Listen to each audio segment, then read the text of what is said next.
Bonjour, je m'appelle Julien Coste et j'aurai le plaisir d'être présent au Dragon Fest le vendredi soir. Je suis musicien, je suis joueur de handpan et puis d'instruments ethniques aussi ou traditionnels, plus d'Asie ou d'Orient, étendus on va dire vers la Turquie, Iran, Inde, Pakistan et Afghanistan aussi. J'ai commencé la musique assez tardivement, vers l'âge de 25 ans. Suite à un retour de voyage en Inde, j'ai commencé à écouter de la musique indienne et je me suis dit mais les tablas c'est super, pourquoi est-ce que j'essaierais pas?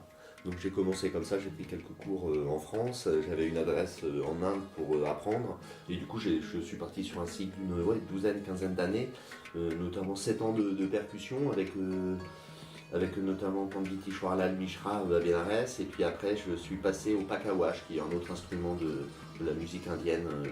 C'est une percussion qui accompagne le chant drupad, un chant très ancien. Et puis après les percussions, je suis passé sur des instruments mélodiques comme la bansuri par exemple, ou le santoor pour la musique classique indienne. Et puis je suis aussi tombé amoureux du Rajasthan et de leur musique. Du coup j'ai aussi appris les castagnettes, les kartals, la morchande qui est la guimbarde de là-bas, et aussi les algozas et satara qui sont les doubles flûtes du désert. Moi ce qui m'a donné envie de jouer la musique au tout départ je pense, sont les rassemblements, un rassemblement rainbow européen. Il y avait vraiment des musiciens du monde entier à venir avec leurs instruments. C'était que des sessions acoustiques de musique. C'était des échanges super, donc c'est ça qui m'a amené vers le son, on va dire.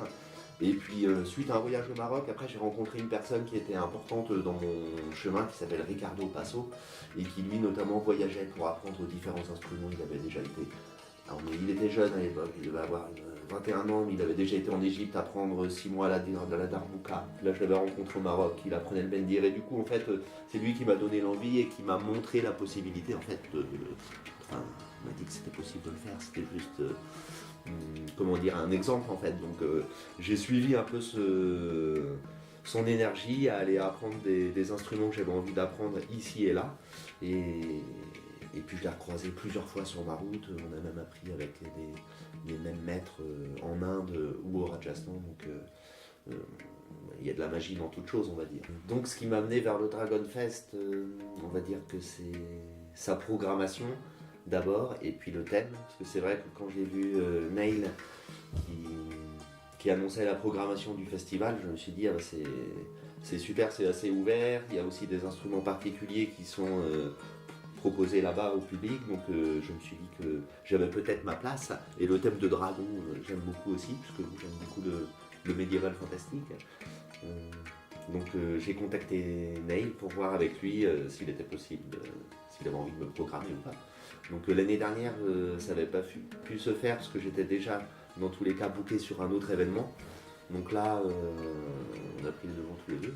Bon, je vous donne rendez-vous au Dragon Fest, je serai présent le vendredi soir en concert et j'aurai aussi un stand avec mes instruments de musique, notamment des flûtes que je fabrique. Je donnerai aussi des ateliers et cours de handpan et guimbarde tout au long du festival, donc n'hésitez pas à me contacter pour ça et n'hésitez pas à aller voir la page du Dragon Fest pour voir les infos qui vont arriver tout bientôt, hein, c'est en continuité, de toute façon Nail est au taquet, ça n'arrête pas, donc des infos on va en avoir. Voilà, à très bientôt.